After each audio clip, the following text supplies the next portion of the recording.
One day, I woke up, and for some odd reason, I wanted to read some good British literature. So, naturally, I went to my laptop to look up a good book in order for my Lord Elon Musk.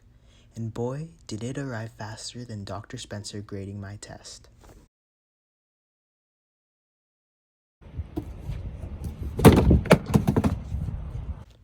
So I ran to get my book because I was so anxious to read. And I got my package and went to my desk. Now you may be wondering, what kind of British book would I want to read so badly? Well, I'm glad you asked, because the book I'll be teaching you about today is Sense and Sensibility. Hi, I'm Professor Camacho. I believe I'm here today to talk about Sense and Sensibility. Sense and Sensibility is a book by Jane Austen published in 1811, or a movie if you're lazy. It's a romance novel which is centered around the Dashwood sisters and their struggles to find love. Now, when Daddy Dashwood dies, he leaves behind 4 children in poverty, 2 of which are Eleanor and Marianne, who are the main characters who have complicated love lives. Eleanor is ruled by logic and rationale, while Marianne lives on her emotions and instinct. Hence the name Sense and Sensibility. Now, if you're actually interested in reading this amazing book, I recommend that you don't watch the following section. You've been warned. No, seriously, skip ahead.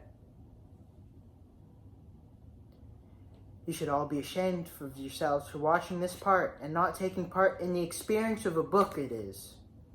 But I digress. If you want to be nosy on Eleanor and Marianne's relationships, be my guest.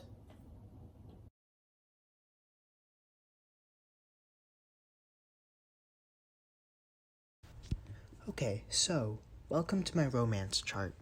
Let's start from the top down and establish the characters. Henry Dashwood has 4 children. He had John with another woman, and with Mrs. Dashwood, he has Eleanor, Marianne, and Margaret. John is married to Fanny. Fanny has a brother, Edward, but we'll come back to him. To the right, Mrs. Dashwood has a distant relative, Sir Middleton. Sir Middleton is important because he brings in important connections to the book. Sir Middleton also has 2 friends that are relevant to the Dashwoods, who are Colonel Brandon and Lucy Steele. Colonel Brandon has a brother, whose name is not disclosed in the book. His brother has a wife named Eliza. Now back to the middle of the chart, we have Mr. Willoughby. Mr. Willoughby is married to another woman, Miss Grey. Now that I've introduced all of the characters, I will talk about the relationships formed between them. Eleanor likes Edward. Now Edward is quite a promiscuous guy because he has a secret relationship with Lucy.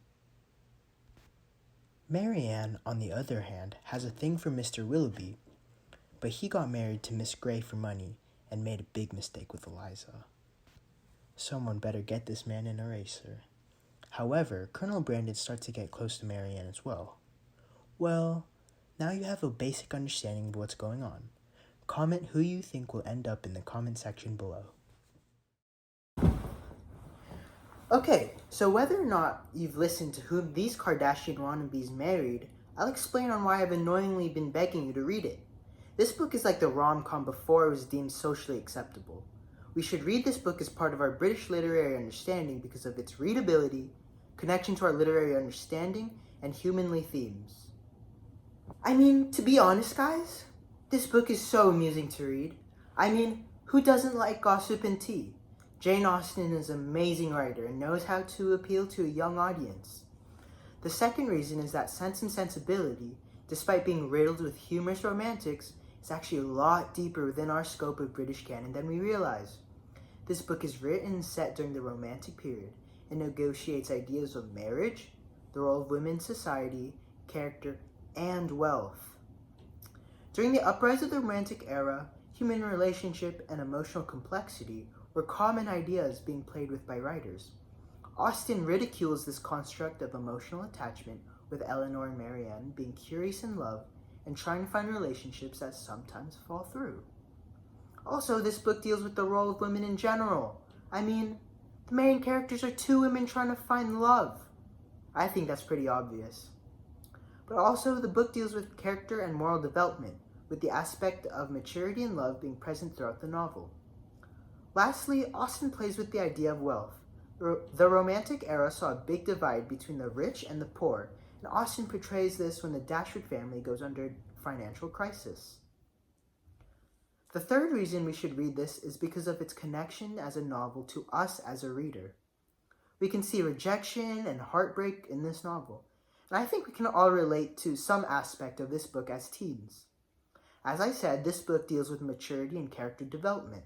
That aspect really supports us as a reader to learn ethics and morals, even though it's a cheesy love story. I mean, reading about a rat is cool, but Ratatouille already exists.